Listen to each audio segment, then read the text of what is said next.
Welcome back to another technical deep dive here in the debug zone.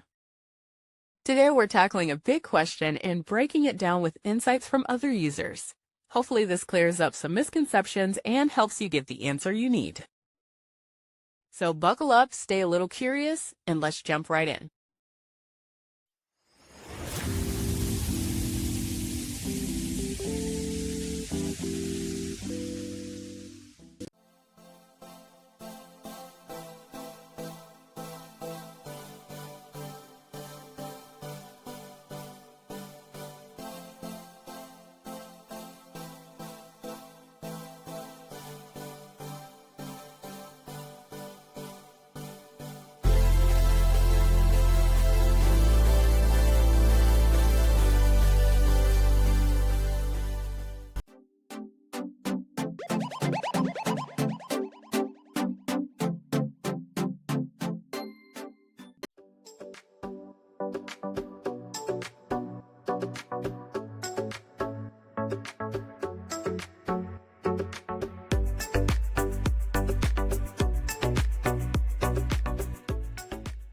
And that's a wrap.